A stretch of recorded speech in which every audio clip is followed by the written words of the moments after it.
Welcome, all my fellow Redskin brethren and sistren. It's news that's nightly about the Redskins. I, of course, am your host, Louie T. Thank you for joining me. Let's get to our lead story.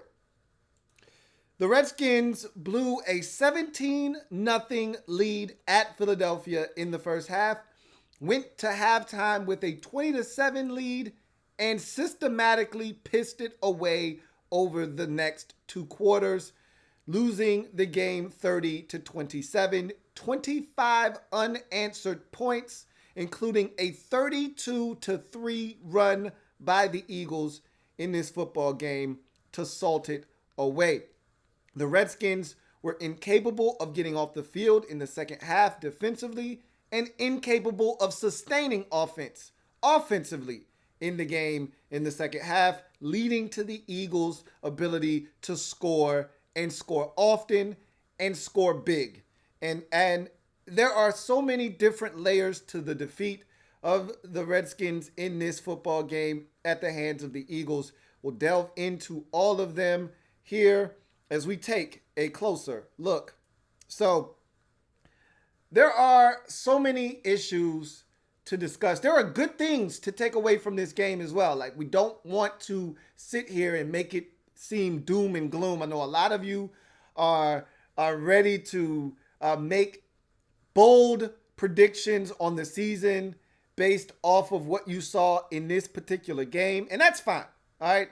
Bottom line is, this game showed me something that I didn't know going in, which is this offense has the capability to be dynamic. If things click, this offense can score points.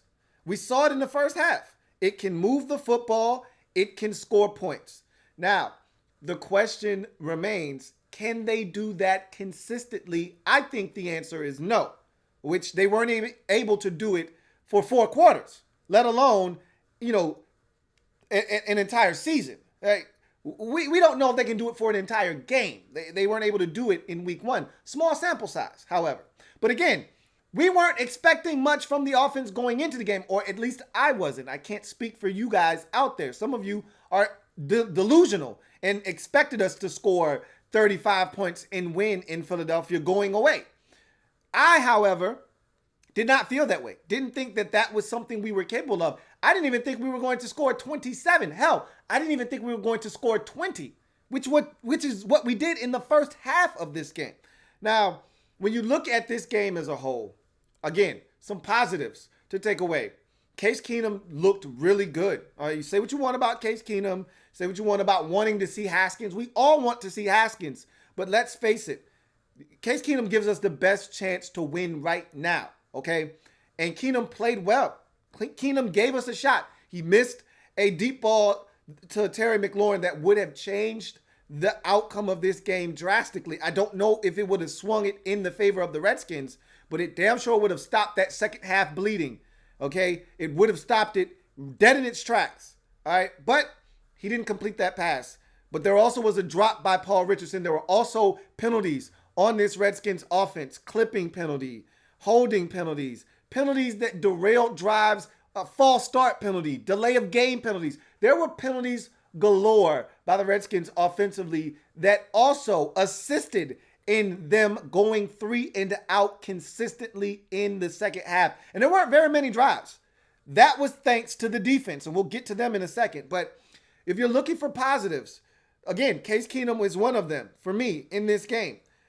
Terry McLaurin, Scary Terry as they call him, was definitely scary for the Philadelphia Eagles and could have been even more scary than his 5 catches for $125 and a touch showed. He could have easily had 6 catches, 7 catches, because there was another catch he had that was called back due to a penalty, and there was the missed opportunity by Case Keenum. He easily could have had 7 catches for over 200 yards in this game and 2 touchdowns. So he's definitely scary, and I'm excited to see the future with Terry McLaurin in this offense. He looks like a guy that could be a legit number 1 option. Had a great catch. The one that I was talking about that got negated by penalty was one that was behind him over the middle of the football field. Had to reach back, catch it, and then turn up the field to get the first down, negated by penalty. But this guy looks legit. We may have.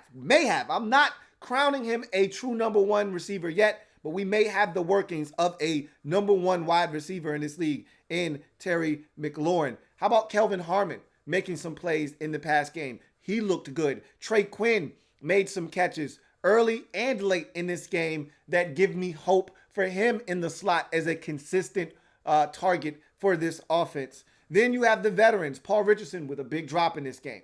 Big drop in this game, but I still like what he brings to the table for this offense.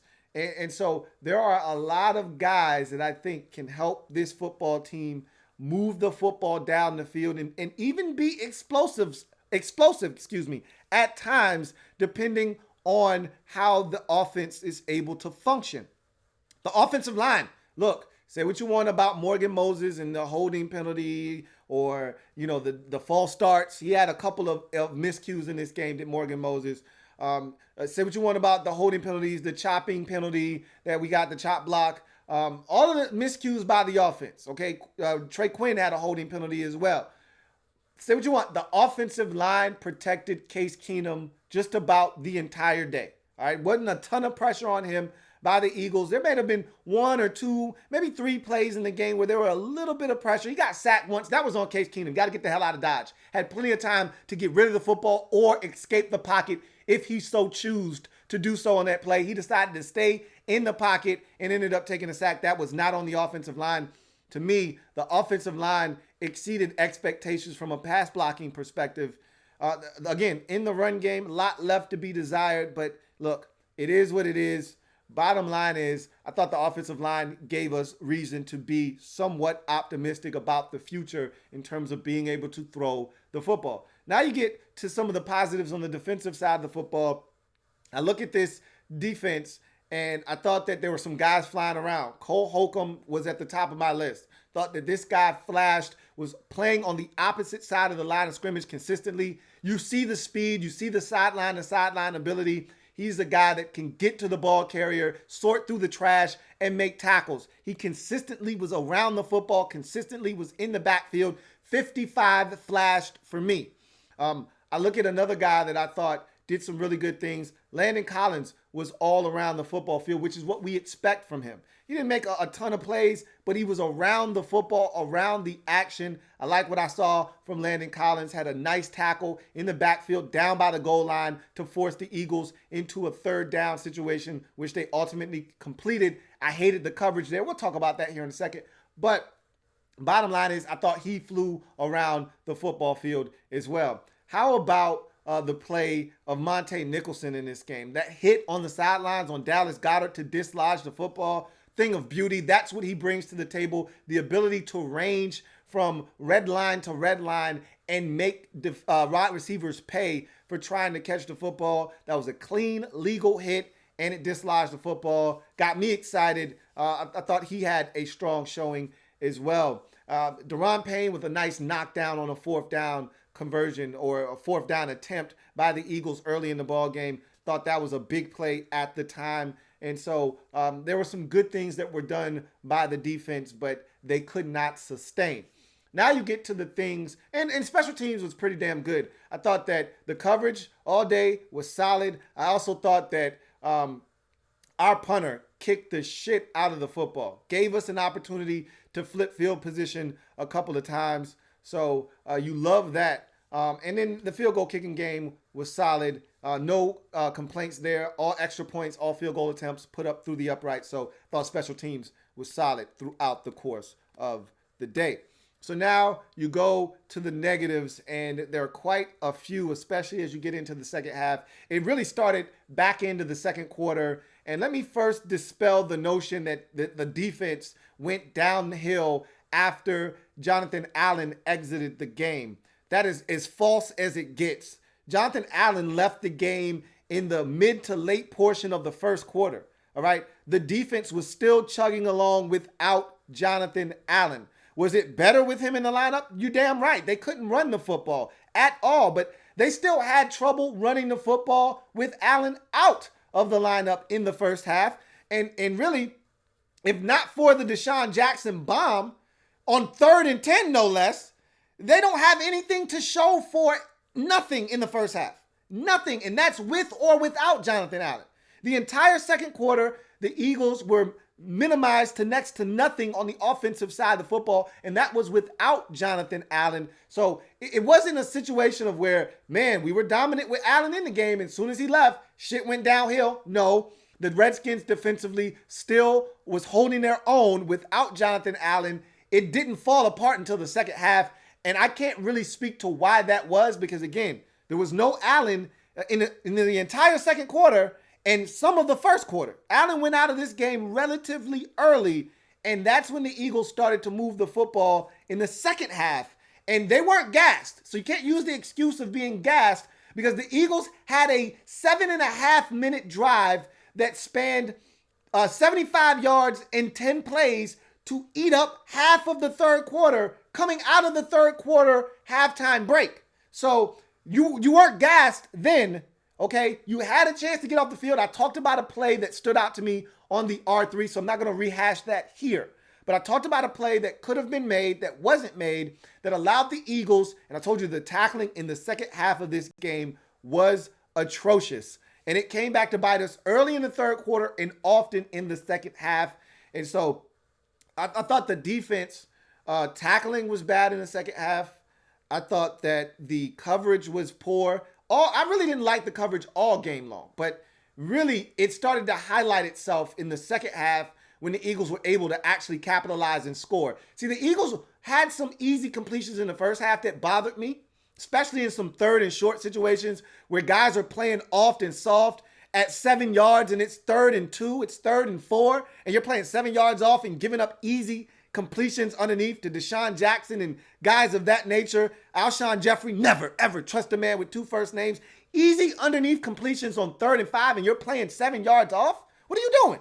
Okay, are you trying to give them a first down? I don't understand the logic there. So there were a lot of things that disappointed me, but it didn't hurt us in the first half. We were able to overcome them. In the second half, it became more and more glaring as guys played off and soft in some very manageable situations. Guys being lost in coverage. I talked about Jimmy Moreland not getting the play call. You could see it on the field. He's asking someone to tell him what the play is and allows Deshaun Jackson to run right by him. No safety help over the top, which baffles me on a 3rd and long and allows the most dangerous player on the field to get you not once but twice. Inexcusable. I thought the coverage in the secondary was shoddy at best, but I'm not going to kill the secondary because you got to get pressure on the quarterback. That always helps. It minimizes any weaknesses you have in the secondary. If you get pressure on the quarterback, you enable guys to make plays in the secondary. You enable soft and off to be able to be good enough.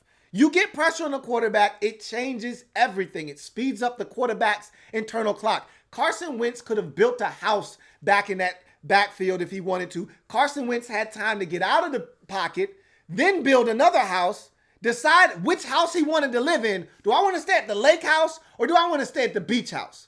All right. Do I want to go to Florida or do I want to come back down or do I want to go up north to New York? He could figure out wherever the hell he wanted to go with the football because there was no pressure.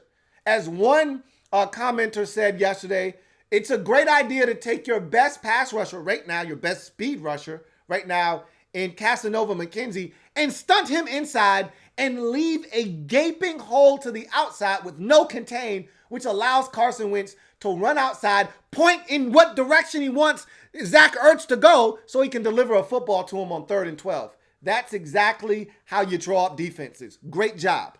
Okay, the Redskins seem to be out of sorts from a play calling standpoint, and Jay Gruden alluded to that today in his presser where he said, we've got to be better defensively. And this is why I have no confidence in our defense. You may have confidence in our defense, but I've said this all offseason. I love the talent that the Redskins have. I still don't think we have an elite pass rusher, which is going to come back to haunt us in a lot of games this season. All right.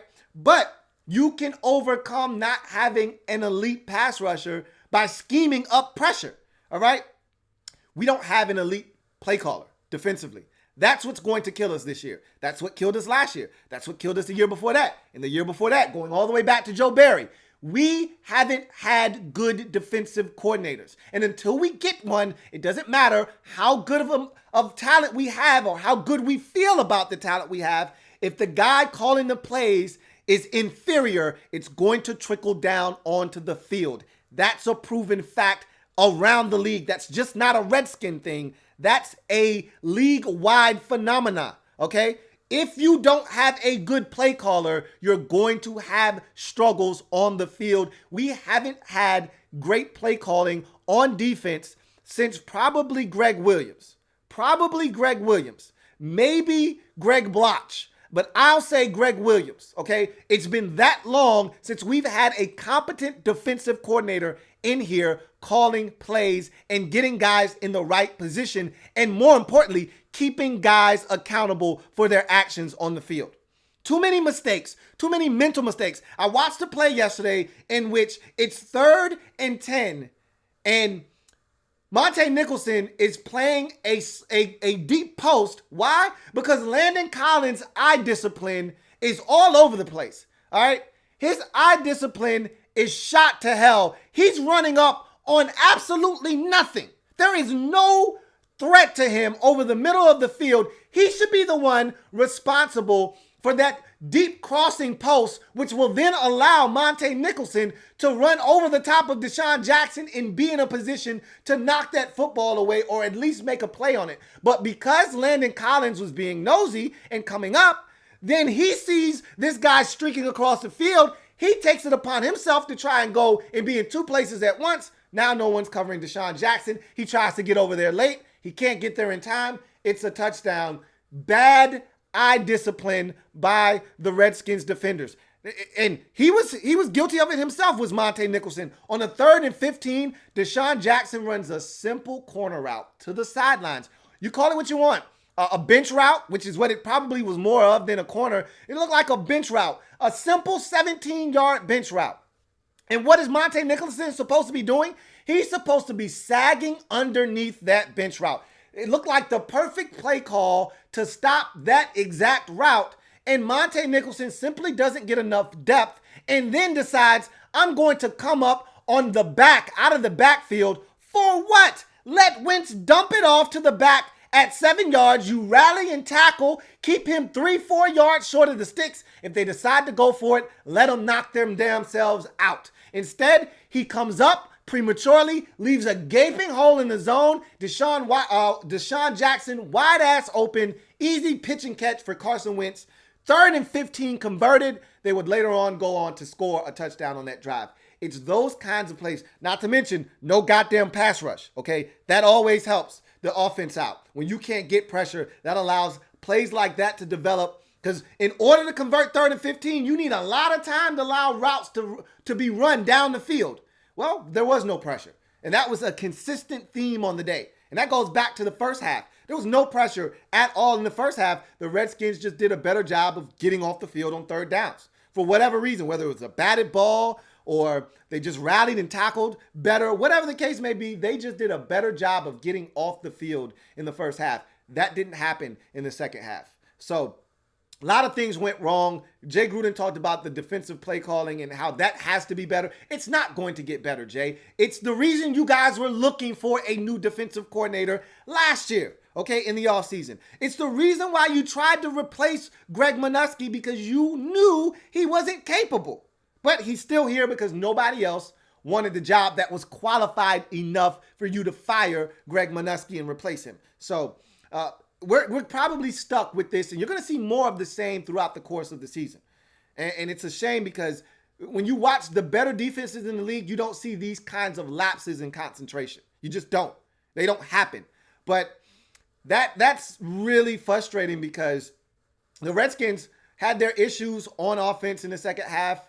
I talked about the penalties. I talked about the drop by Paul Richardson. I talked about the missed opportunity by Case Keenum down the field to Terry McLaurin. Scary Terry streaking down the field for another touchdown, and Keenum overshoots him by about 4 yards.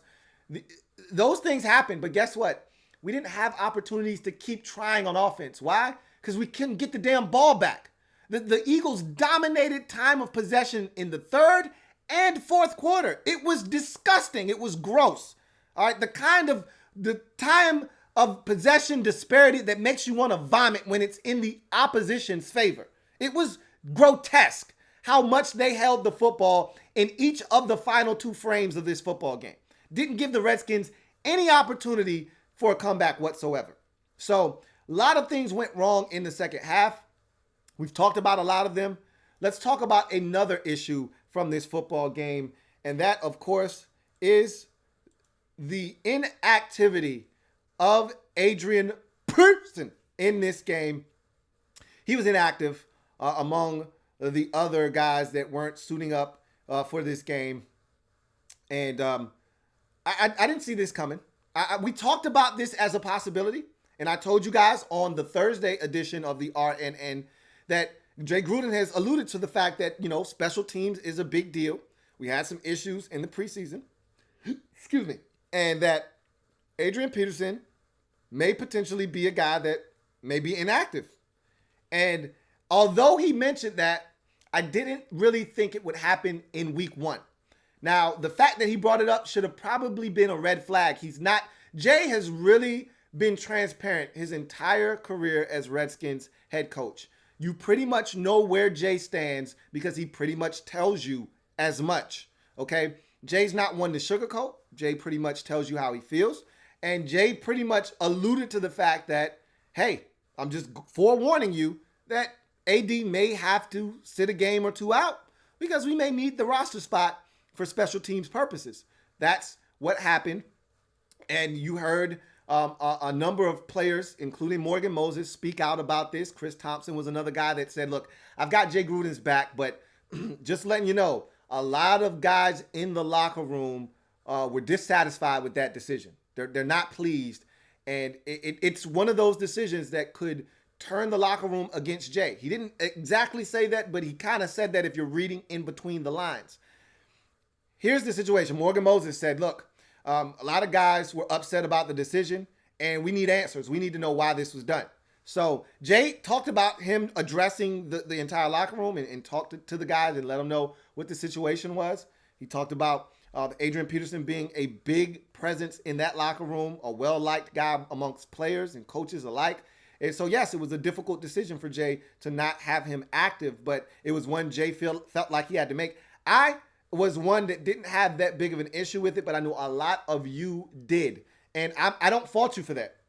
Would this game have been different with AD involved? Maybe. There's no way of really knowing. Okay, Darius Geis, 10 carries, 18 yards. Had some good runs in there that were called back. I thought Darius Geis actually had a strong game. When you go back and watch, there were a number of catches where he was able to make guys miss and get extra yards after the catch. There were some runs in there that weren't well blocked, and he got more yards than that the play was blocked for. There were some hits that I thought he had some misreads on, but those happen to every back in the league. Every back doesn't always hit the run the way that you would like them to. And would Adrian Peterson have gotten more out of some runs? Maybe. We know he's a Hall of Famer for a reason. And like someone said in the comment section yesterday, behind a shoddy offensive line last year, the man ran for over 1,000 yards. So what's stopping him from doing it again this year? I can't disagree with that at all. So would he have made a difference? Maybe. There's no way of really telling, but I sure as hell would have liked to have found out. I would have liked to have had them be able to play around with the offensive line, maybe keep one extra offensive lineman down and keep him up, or play around with it somewhere else. It's tough because we say that now and then have a couple of injuries along the offensive line, and now you don't have that roster spot because you gave it to an extra back, and all of a sudden now, hindsight is always 2020. And Jay did what he thought was in the best interest of the team. I'm not going to second guess him for that because, again, had he taken away from another position and we needed that position, and then you would have been saying, well, he should have never done that. He should have did this. It's easy to say now because we didn't have any injuries along the offensive line, but, I would have loved to have seen him maybe shave off a player elsewhere. But he felt like they needed more depth on special teams. I can't fault him for that because, as I said yesterday, had Darren Sproles taken one to the crib on punt returns, then you would have been bitching about special teams, and Jay would have been like, well, if I would have kept Adrian Peterson down, I would have had that extra guy that would have been able to make a difference on special teams. So it goes both ways. I just know this with the injury to Darius Geis, and we're going to talk about that here in a second. We're going to talk about Jonathan Allen's injury. We're going to talk about Jordan Reed's update on his injury. All of that here in a second before we move on. While you're on that subject of him not potentially playing moving forward, Darius Geis sustained an injury. So now we don't know the severity of it. He's getting an MRI. There have already been reports out that the MRI is going to reveal a little bit of damage, not serious to the point where he's going to have surgery, but enough damage to keep him out for a couple, maybe even several weeks. Whatever the case may be, I can tell you this much. With the news, and Jay tried to kind of discount the injury. He somewhat downplayed it and said, hey, you know, the MRI is going to be the tell-all with the Darius Geis situation. If the MRI comes back clean, he might be able to play this week. I don't see Darius Geis playing this week. I don't. I think he's going to be out at least a week, if not more. But I can tell you this much. With the injury to Geis, I think it's imperative that AD be active on Sunday versus the Cowboys, and I think he will. And I think that changes the dynamics of our run game. I think we feel a lot more confident in his ability to run than we do Darius Geis. And I like Geis, and I like some of the things he did. And I like him as a pass catcher more so than Adrian Peterson. But at the same time, if you're just talking running the football, I think the best, pure, most elusive and dynamic back that we have is still Adrian Peterson. And so I think Jay will have to activate him this week, and I think he'll be the one to take the bulk of the carries on first and second down. And we'll see what happens moving forward. Let's hope that Geis's injury isn't a significant one and that he's able to bounce back sooner rather than later. My girlfriend was calling him a bust already. I'm like, no, don't label him as a bust. Label him as injury prone if you like. Okay, he had injuries at LSU, had the torn ACL last year, and now he's dealing with a MCL sprain most likely. Let's not label him a bust. Let's label him injury prone. He's going to have to shed that label by staying healthy. Hasn't been able to do so thus yet, but we'll see what happens moving forward. But I think that's going to mean Adrian Peterson will be active, and we probably could have used his presence in week one. But again, I don't know if that's the difference maker between the Redskins stopping the bleeding in the second half and being able to control the clock, because we had holding penalties. We had delay of games. We had chop blocks. These things might have still taken place with Adrian Peterson in the lineup. So there's really no telling what impact he would have had, but I sure would have liked to have seen it. That's for sure. But you look at the Jonathan Allen injury. It was a very impactful injury. It really put a strain on the interior defensive line because we were already going into it with one of the defensive linemen and Caleb Brantley with a foot injury that they really didn't want to play him a lot, but they knew if they needed to, he was available. But it put a strain on that rotation, and he re-aggravated his foot, did Caleb Brantley. So now he's most likely going to be out. They're probably going to have to activate the defensive lineman that they got from the Eagles. And that's going to force them to now have a rotation that's a little bit slimmed down. And I think it really did gas those interior defensive linemen and make them a little bit less effective. So Jonathan Allen, Jay Gruden said, has a sprained knee. They're taking it week to week. I don't anticipate him playing in week 2 versus the Cowboys. That's a tough break because he's an impactful defensive lineman. Things seem to go better on the interior with Jonathan Allen in the game. And you can't replace his leadership, his hustle, and his determination in the trenches. So we're going to miss him probably in week 2. It's not a definite. He may be able to go. I don't see it happening, though. But we'll see later on in the week. Probably Thursday, we'll probably start to hear things about his availability for the week 2 contest versus the Dallas Cowboys. And then Jordan Reed is a guy that we are hoping is ready to go week number 2 versus Dallas. Jay Gruden sounded optimistic, said he feels hopeful that Jordan will be able to come back. They'll try to give him a little bit more on his workload in terms of what they're asking him to do, and then see how he responds to that from a physical standpoint. You know, and if he's able to get through some of the workouts without any setbacks, you may see Jordan Reed in week number 2. So Redskins dealing with a couple of injuries, nothing that significant right now. And we got to hear the MRI results from Darius Geis. But if everything checks out there, the Redskins will pretty much come out of this thing relatively unscathed. Obviously, these injuries can impact us in the short term, but nothing big where you're going to have a guy missing an extensive period of time. So that's some of the fallout from the week 1 loss at Philadelphia. Let's get to the poll question from last week. And I just simply asked, what did you think the outcome of the Redskins game would be? Now, I'm going to bitch right quick because this is ridiculous. You see why I just circled, right? You see that again? 61 votes. You see that? See that nice and circled there in that red circle? 61 votes. Again, that's bullshit, guys. All right? I'm sick and tired of having to go through this exercise with you. If you're watching this video, it'll take you all of 10 seconds to click on the link. It's the very first damn link in the description, which will take you to the website. You then scroll down to the poll and answer it. It's not hard to participate. I know a lot of you guys didn't do well in school from a classroom participation standpoint because you don't follow directions very well. It's not hard, okay? Simply go in the description, click on the link, and vote, okay? The poll was a simple one. What did you think the outcome of the game would be? 37 of you said a close win. 21 of you said a close loss. And 3 of you said a blowout loss. All right. So the close loss won. We lost by 5, but it didn't feel like a 5-point loss. It felt like that 12-point deficit that we had, 32-20, before that final drive that resulted in a touchdown. It felt like we got beat by 2 scores. All right.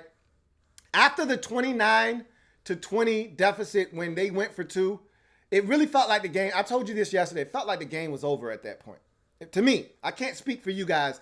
It felt like once they got the 2-point conversion and they went up by 2 scores, it felt like the life was sucked out of the Redskins. Whatever life they had remaining was sucked out of them at that point, and they seemed like a team that was defeated at that point.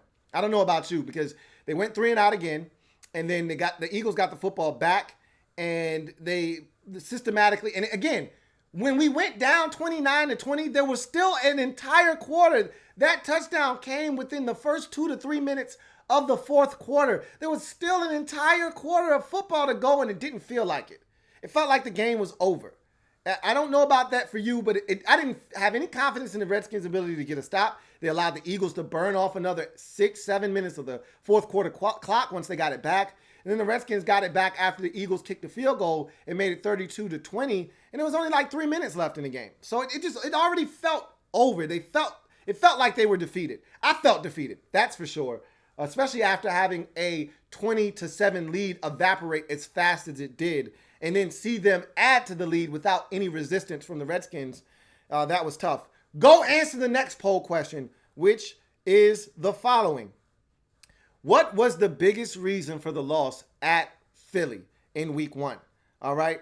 Was it AD being inactive? Was it the second half defense / the play calling by defensive coordinator Greg Minuski?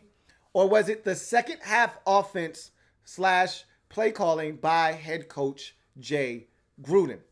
I want to hear from you guys down in the comment section. I want to hear from you guys in the poll. Okay, vote, goddammit, vote. All right, and as I always do, I want to thank you guys for tuning in. Make sure you like the video. Make sure you subscribe to the Louie T Network if you haven't already done so. More Redskins Nightly News to come. We'll talk about more from this game tomorrow, and then we'll start to turn our attention to Dallas because it is Dallas week. Tomorrow as well. We'll begin that process on the Nightly News tomorrow. Also, if you haven't already done so, the link is down in the description. Right under the link that takes you to the poll, there's a link for my LG promo video, okay? Again, there are 3,000 of you watching these episodes every single time, all right?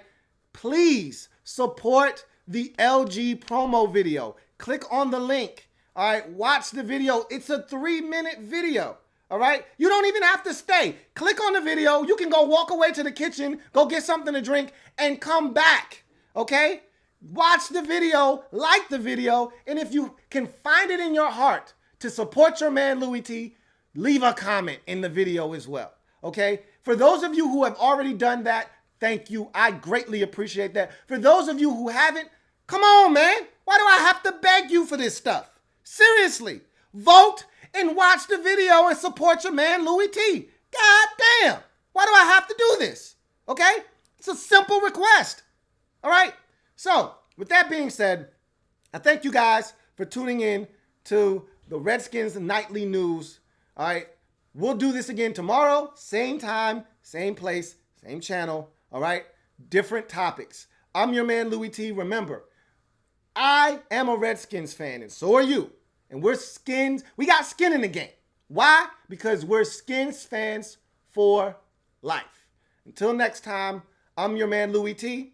This has been the Redskins Nightly News. Louie.